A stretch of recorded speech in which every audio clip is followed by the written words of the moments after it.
Demonstrasi kontekstual topik 4 Filosofi Pendidikan Pancasila sebagai Pondasi Pendidikan Indonesia. Assalamualaikum warahmatullahi wabarakatuh. Di sini saya akan mempresentasikan tugas demonstrasi kontekstual filosofi pendidikan saya. Sebelumnya, perkenalkan saya Ambar Suci Aryani, NIM 221736310 PPG PBSI UAD. Selamat menyimak. Nah, di sini kita akan membahas Pancasila sebagai entitas dan identitas bangsa Indonesia dan perwujudan profil pelajar Pancasila pada pendidikan yang berpihak pada peserta didik dalam pendidikan abad ke-21. Yuk langsung saja kita bahas. Yang pertama, Pancasila sebagai entitas bangsa Indonesia.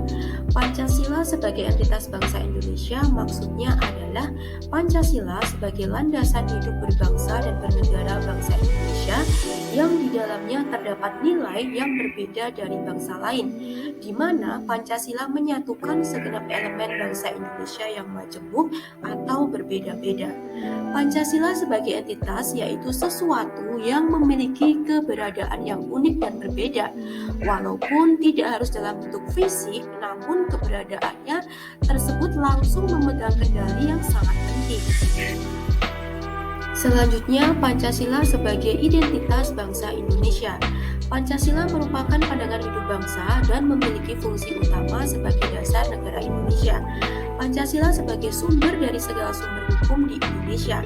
Pancasila sebagai identitas bangsa yaitu sebagai kepribadian bangsa yang dapat mendorong bangsa Indonesia agar tetap berjalan sesuai dengan alurnya, tetapi tidak melawan arus globalisasi, melainkan cermat dan bijak dalam menjalani dan menghadapi tantangan serta peluang. Perwujudan profil pelajar Pancasila yang berpihak pada peserta didik dalam pendidikan abad ke-21. Nah, di sini ada 6 dimensi profil pelajar Pancasila. Yang pertama, beriman bertakwa kepada Tuhan Yang Maha Esa dan berakhlak mulia, berkebinekaan global, bergotong royong, kreatif, bernalar kritis, dan mandiri. Nah, untuk lebih lengkapnya, yuk kita lihat bagaimana sih perwujudan profil pelajar Pancasila. Profil pelajar Pancasila yang pertama adalah beriman, bertakwa kepada Tuhan Yang Maha Esa, dan berakhlak mulia. Nah, contoh perwujudannya, yang pertama, melakukan kegiatan doa sebelum dan sesudah pembelajaran. Yang kedua, menyayangi semua makhluk ciptaan Tuhan. Dan yang ketiga, memberi salam pada orang yang lebih tua. Profil pelajar Pancasila yang kedua, berkebinekaan global.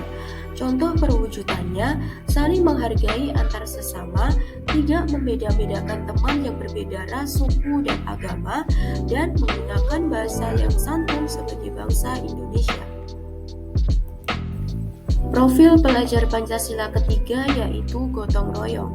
Contoh perwujudannya, menyelesaikan permasalahan dengan musyawarah, saling membantu antar sesama warga sekolah, dan menjaga kebersihan sekolah sebagai tanggung jawab seluruh warga sekolah. Profil pelajar Pancasila yang keempat yaitu mandiri. Nah, contoh perwujudannya, mengajak peserta didik untuk berani mengungkapkan pendapatnya dan mengerjakan ujian secara mandiri. Profil pelajar Pancasila kelima adalah bernalar kritis. Contoh perwujudannya, peserta didik dapat memecahkan dan menganalisis suatu permasalahan, peserta didik dapat melakukan refleksi pada akhir pembelajaran, dan peserta didik dapat melakukan diskusi kelompok.